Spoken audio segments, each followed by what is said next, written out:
The Vraxian Empire had long been known for its conquests across the galaxy. Their warriors were ruthless, equipped with the most advanced technology, and their armies were trained to deal with any threat.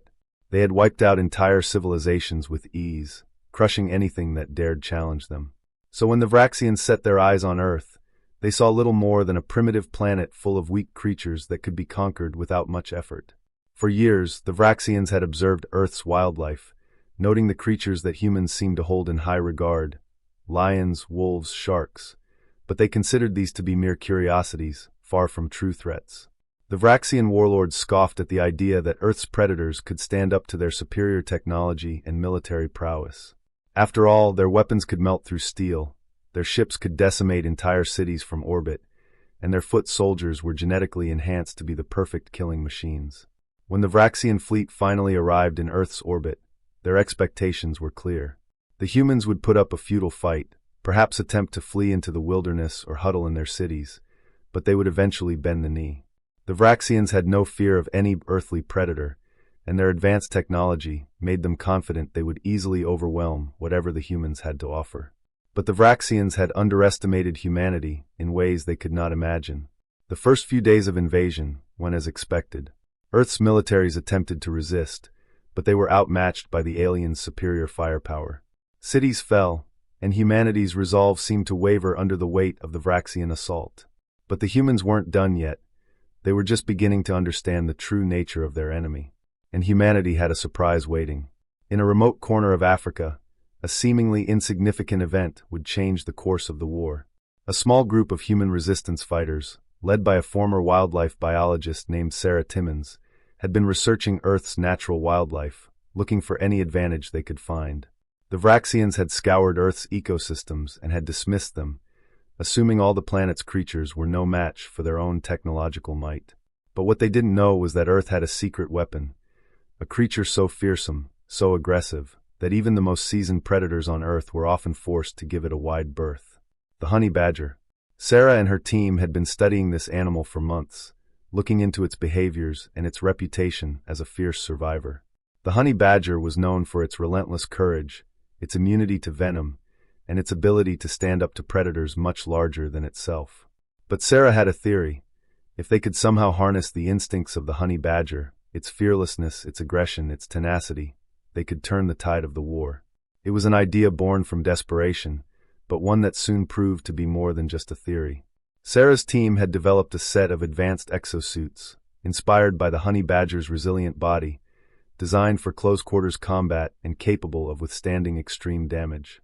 Each suit was built for agility, durability, and raw power, equipped with enhanced strength and speed, mimicking the tenacious spirit of their model. They trained in secret, mastering the art of aggression, learning to fight as though they had no fear of death, just as the honey badger did in the wild. It wasn't long before the Vraxians, now deep in their campaign to dominate Earth, received their first real shock. As the Vraxian forces advanced on a human stronghold in South Africa, they encountered a new, unexpected form of resistance. Humans clad in these high-tech exosuits, charging forward with wild, untamed ferocity. The human soldiers fought with the relentlessness of the honey badger itself, attacking without hesitation, without fear, and with an aggression that left the Vraxian troops utterly bewildered. These soldiers didn't follow the rules of engagement. They didn't retreat when outnumbered or overwhelmed. They pushed forward, using every tool at their disposal, including vicious hand-to-hand combat that no Vraxian could anticipate.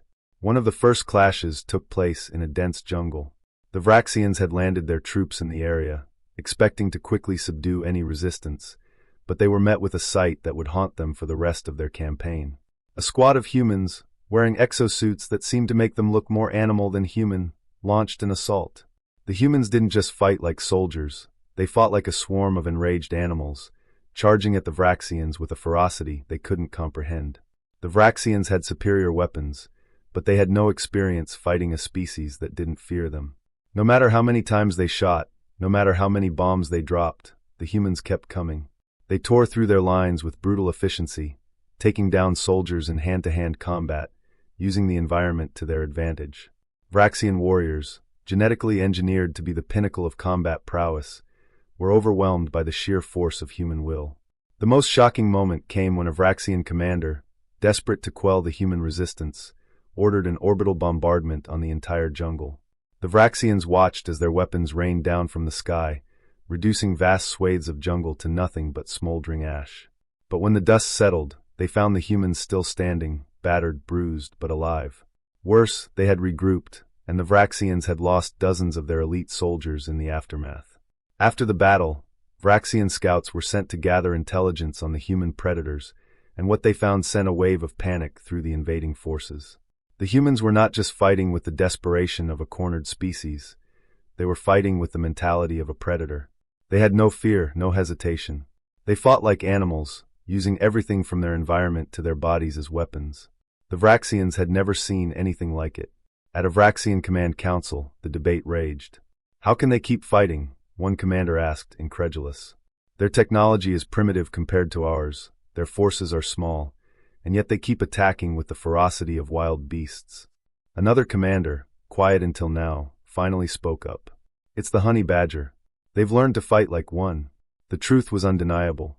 The humans had taken the spirit of the honey badger, their audacity, their tenacity, and embodied it in their resistance. And now the Vraxians were paying the price. By the time the final battle came, the Vraxian fleet had been reduced to a shadow of its former strength. The humans, now fully mobilized and equipped with their newfound understanding of warfare, turned the alien invaders into the hunted. No longer were the Vraxians the predators, they were the prey. In the end, when the last Vraxian ship left Earth's atmosphere, the surviving aliens knew one thing for certain. They had made a grave mistake. They had underestimated the humans and their predators, and they had learned that there was one thing far more dangerous than advanced technology, an adversary with the spirit of a honey badger, who would never stop fighting, no matter the odds.